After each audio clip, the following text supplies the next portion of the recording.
Right now, on to the point. Too close to call. One Sacramento mayoral candidate claiming victory, another awaiting results. How many ballots are still left to be counted? Plus, Governor Newsom challenging Trump on EV tax credits, what the program could mean for drivers. A dense fog advisory in place across the valley, how this may impact your holiday travel plans. And later, life after a heart transplant. Hear from retired Sacramento Kings player Scott Pollard about his recovery. Tonight, his message to others. Good evening. As always, thank you so much for joining us tonight on To The Point. I'm Alex Bell. The roads and skies have been busy heading into the holiday weekend. Here's a look from the roads around 6 this evening as people are heading out, of course, for the holiday weekend. We've seen a few traffic delays, but things are moving smoothly for the most part. Our weather team is also tracking the conditions outside, and we'll have your forecast in just about 10 minutes. But first tonight, we are hearing from Sacramento mayoral candidate Kevin McCarty for the first time since declaring victory just yesterday. Race results released by Sacramento County shows McCarty leading over Dr. Flo Kofer by about 2,000 votes. And we do want to be clear, ABC 10 has not called the race for either candidate, and votes are still being counted. I hear the electorate loud and clear. They want a mayor that serves everybody and that brings people together and that doesn't leave neighborhoods or people behind. And that's exactly what I plan on doing, bringing us together, working with the council members here, working with the community, our other regional leaders, other elected leaders, because at the end of the day, we're all in this together. Dr. Kofer has not conceded in this race. She posted on Instagram last night that she will be waiting for those votes to be counted before making any statements about the outcome of this election. We also reached out to the Sacramento County Elections Office. They say the results have not been finalized and there are roughly 8,600 ballots that still need to be counted. Counties have until next Thursday, December 5th, to certify those results. New tonight, President-elect Donald Trump's transition team says several of his cabinet picks and appointees were targeted by bomb threats and swatting attacks. The incidents allegedly happened last night and this morning. Among those targeted include New York Representative Elise Stefanik, former House Representative Matt Gaetz, and former New York Congressman Lee Zeldin. The FBI says it is investigating. California's rebate program for zero emissions vehicles might be coming back after it was paused and phased out last year. This if President-elect Donald Trump and Congress look to repeal a federal tax credit for those who buy new electric vehicles. But Governor Gavin Newsom says changes will be made to the program, causing backlash from one major electric vehicle company. ABC 10's Jeannie Nguyen joins us tonight to explain what this program could mean for drivers. Well, Alex, it's no surprise that Governor Gavin Newsom and Tesla CEO Elon Musk have butted heads, to say the least. With this program possibly coming back with some changes, Musk is concerned Tesla will be left behind. Now, the governor's office tells me that's not the case. Governor Gavin Newsom says California drivers are committed to investing in zero-emissions vehicles. It was 25% of all new car purchases.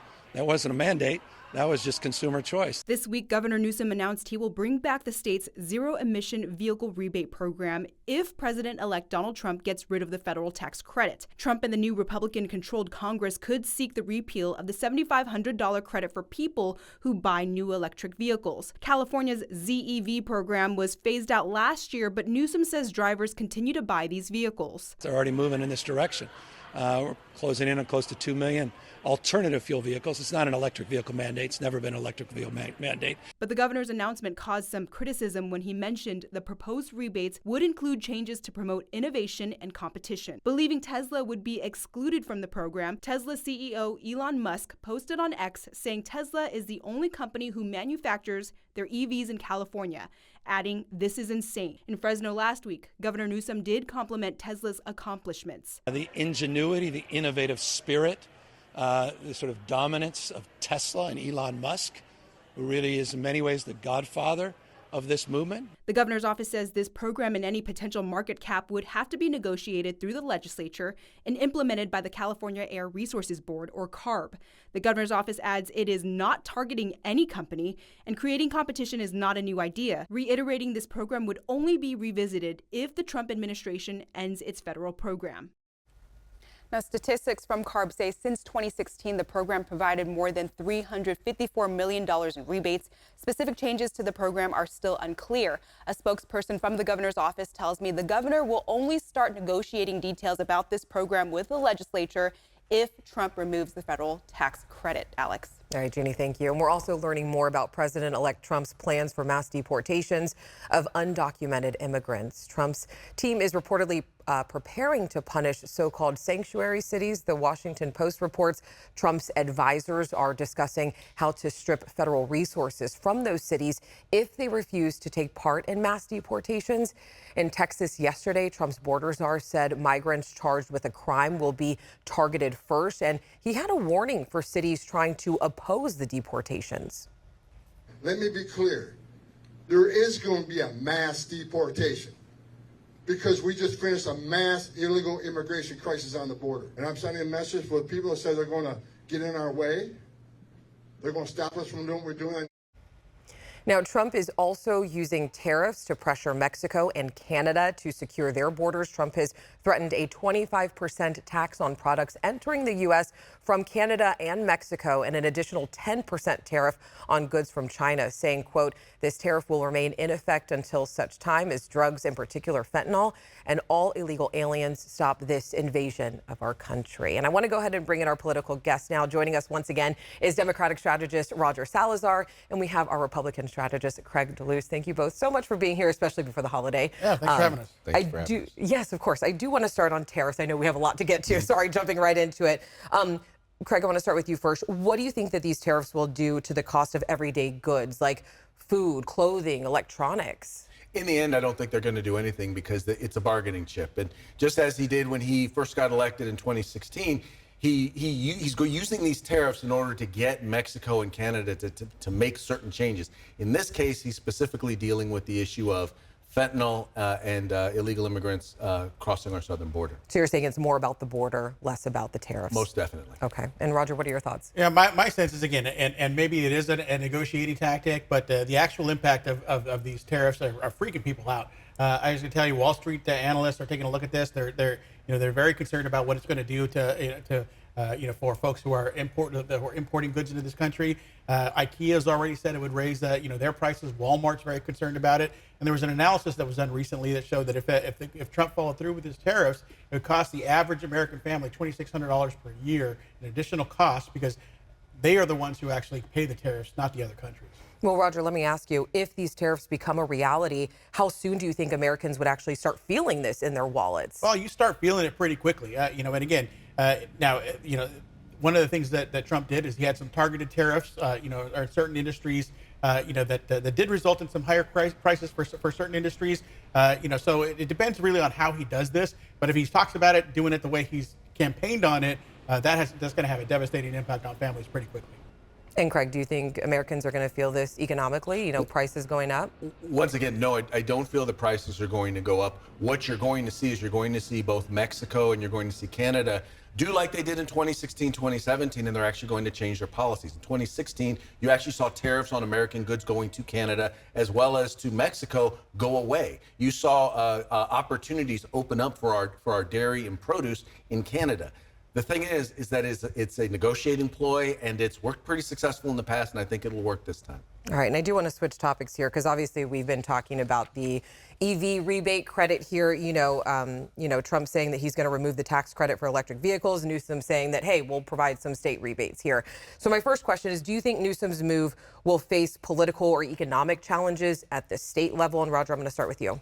Yeah, I think it is going to be a little bit difficult. First of all, if the state of California wants to encourage electric vehicle growth, by all means they ought to do so. I actually think that we're seeing much more interest in the hybrid market than we are in the EV market. So I don't think they ought to sort of discount one over the other. Again, if he wants to push for that, I think that's fine.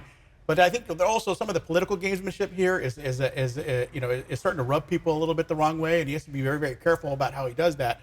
Look, Elon Musk is already on record. He said just a couple of weeks ago when they talked about taking back the federal tax credit, I don't need it, I don't want it, and now he's crying when Newsom says that they may, when it's alleged that they may not have that tax credit in California. So which one is it? Does he not care, or only cares when it's a sort of a political sparring tool for him? Okay, so the difference here, though, is that it's one thing if the credit is not going to be here. It's a whole different thing if all of the other companies that produce electric vehicles are going to benefit, except for the only one that's actually making a profit selling electric vehicles. I mean, the Democratic Party's had a major issue when Joe Biden decided that he was going to do this big EV initiative. The one company that he excluded in the little thing he did at the White House was Tesla, the one company that once again is actually having success in the EV market. The reality is, and I agree with Roger, we need to let the market decide. And the challenge that we're having right now is whenever the government gets into manipulating markets and picking, in this case, they're not just manipulating the markets, they're also trying to pick winners and losers. In the end, the consumer winds up getting a faulty product or a less than perfect product at a higher price point than they probably otherwise would. And I'll just add very quickly here that to Craig's point, Democratic Mayor Matt Mann in San Jose, Democratic Congressmember Ro Khanna, who have Tesla, in their districts, are also have expressed their concern over the exclusion of Tesla as well. So it's not necessarily a unanimous thing among Democrats right now either. Yes, and I just want to remind everyone, our conversation does not end here. We're actually going to be doing a streaming show, and so we're going to be talking about several things, not just the EV tax credit. We're also going to be talking about Vice President Harris throwing her hat in the ring as potentially running for governor. That's been a big topic of conversation. And we're going to continue our conversation on tariffs. And also, there's been several people getting on Cameo. We have Matt Gaetz, Lauren Boebert. So we're also going to be talking about those on our streaming show coming up. Thank you both so much. We appreciate it. And still ahead on To The Point, we have a very hopeful update on a retired Sacramento Kings player, how Scott Pollard is recovering after a heart transplant. Cold temperatures in the mid to low 30s into our early morning hours. How long these near freezing temperatures are expected to last? Plus, where 3 Americans were just freed from in a prisoner swap.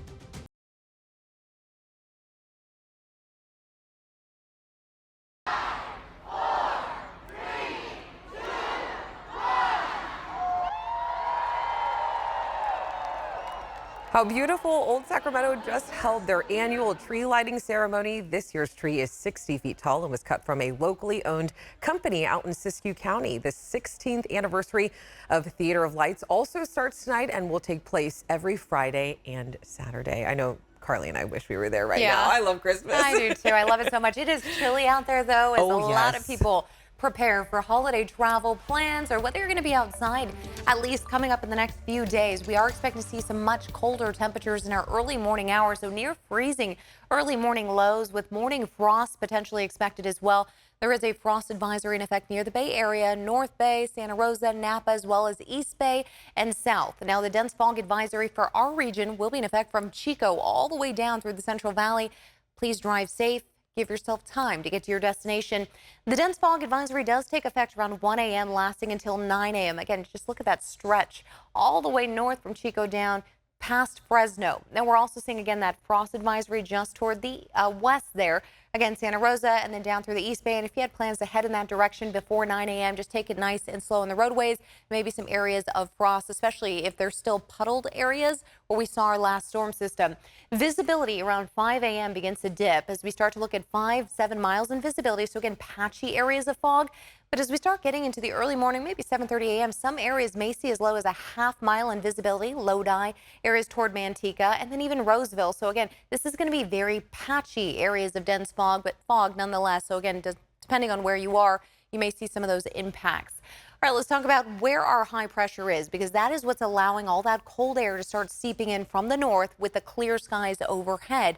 Now, just out there's a few clouds that may start making its way toward us from Friday to Saturday, kind of keeping a little blanket over us for a little while. But unfortunately, there's so much spread out clouds that a lot of the cold air is going to start to seep in, not keeping us much warmer than we've been used to with the storms that have been arriving. So still anticipate mid to upper 30s in temperatures. As we look ahead, again, there's the clouds starting to wanting to roll in here around Friday, 3:30 a.m. They continue as we move from Friday towards Saturday. But again, these are very high elevation clouds and not really going to keep us very warm. Now, Thanksgiving, that's tomorrow. Turkey Tom's on his way, and we're looking at temperatures right around those mid-50s expected. And as we move ahead for the next few days, the mid-50s are actually expected through the weekend. Even overnight lows here in those mid-30s to low 30s in the valleys. And we'll start to see a lot of our temperatures into next week continue to just gradually increase to the mid to upper 50s and low 60s. Overnight lows in the 40s. You can always stay up to date on the weather conditions wherever you are with our free ABC 10 Plus app. There you can find live radar, the latest storm and news, and hourly forecasts that are tailored specifically for your location. Stay with us because coming up after the break, a life after a heart transplant. Hear from retired Sacramento Kings player Scott Pollard about his recovery and how he and his donor's family are raising awareness to help others.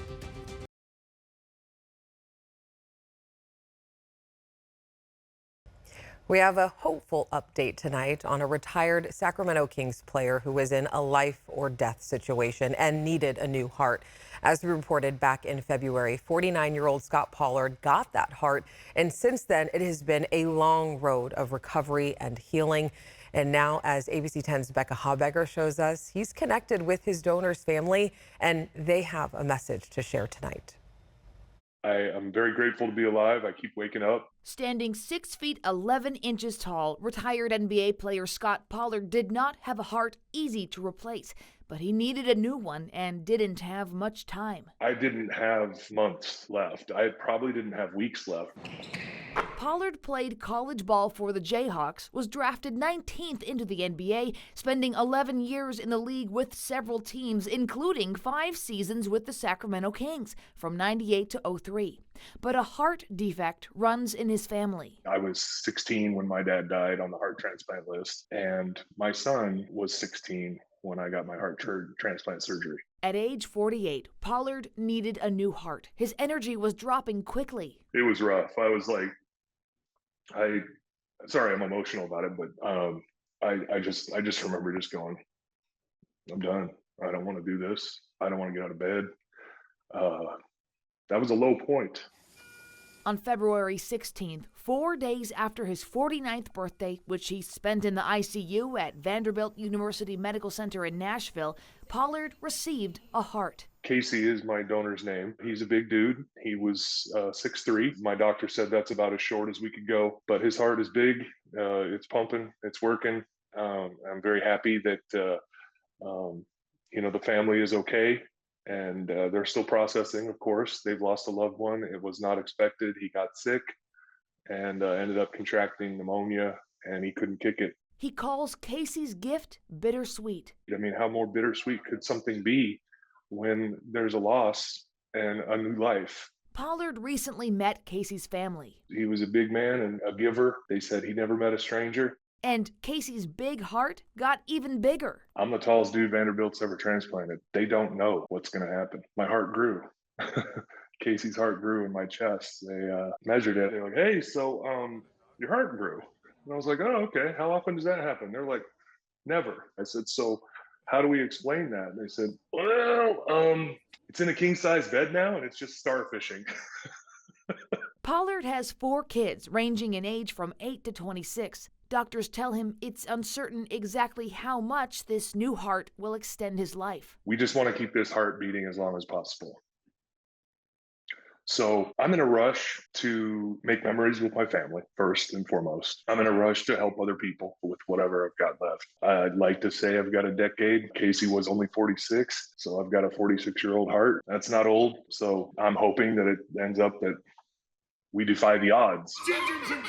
He's grateful to Casey and his family. He didn't get to live a long life, but now I've hopefully got to live a long life and carry forward his legacy. It's time for another Transplant Tuesday tidbit. He and Casey's family are now advocating for organ donation. He helped 5 people with his corneas, his kidneys, his skin, and I got his heart. A heart on a mission to help save more lives.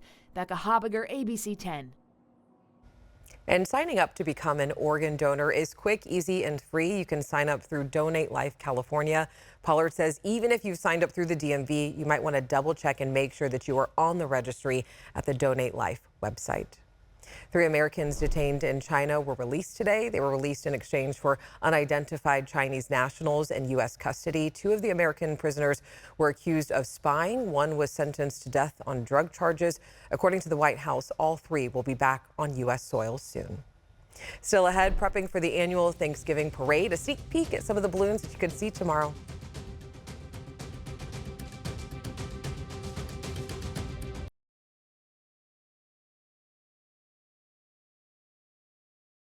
ABC 10 and Wells Fargo are teaming up for the 5th annual Stand Against Hunger to help feed people in need this holiday season. For a list of participating food banks and also how you can help, make sure you go to abc10.com/standagainsthunger. And we are just a few hours away from the annual Macy's Thanksgiving Day Parade out in New York City. This morning, fans lined the streets to watch as the giant character balloons were filled up with helium. The 98th annual parade is expected to draw 2 million spectators and 10,000 participants. That is our show tonight. Thank you so much for spending part of your day with us. If you have something that you think we should be looking into, make sure to reach out to me and the team. And remember, strangers are just people we haven't gotten the chance to meet yet. So take the time to get to know someone. And To the Point does not end here. To watch stories featured on our show, make sure you download our free ABC 10 Plus app wherever you stream. I'll see you tomorrow.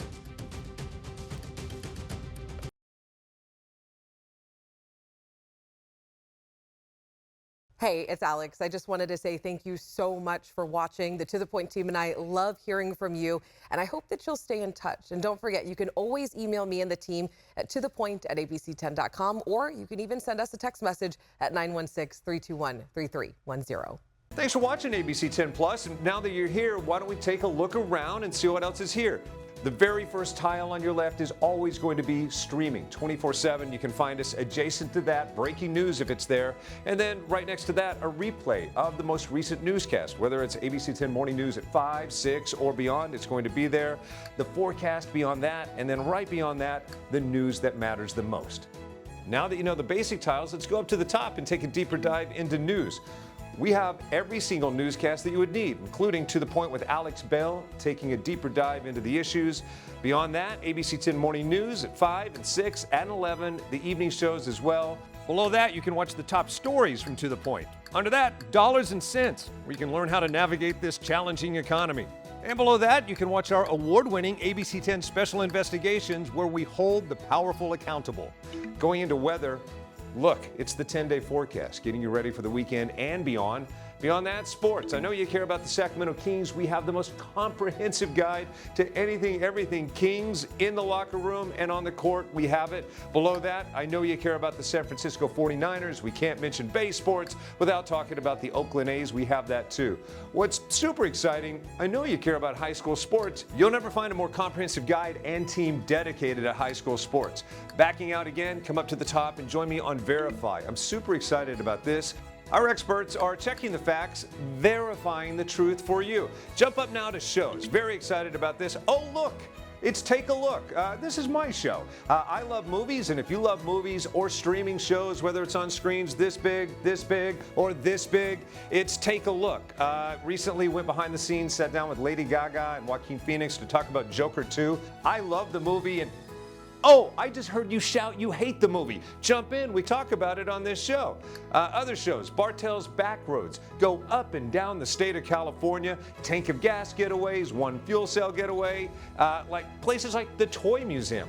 This is what kids did before they had screens. Over here, the Moaning Caverns of Calaveras County, one of the most coveted caves in all of California. You know, watching this show, I discovered there's a cave that could fit the entire Statue of Liberty in your own backyard. You'll find about that and more with Bartell's Backroads. Down below that, To The Point. It is one of my favorite newscasts because they talk about news with Alex Bell the way you talk about news. It's conversational, but in-depth at the same time. Below that, Your California Life. Love this show. Whether it's entertainment, food, beverage, lifestyle, it's there. Desiree Shepherd hosts and does an amazing job. So there you have it. It's ABC 10 Plus, the app. What do you need? We heard you and we got it. Thanks for watching. Thanks for streaming.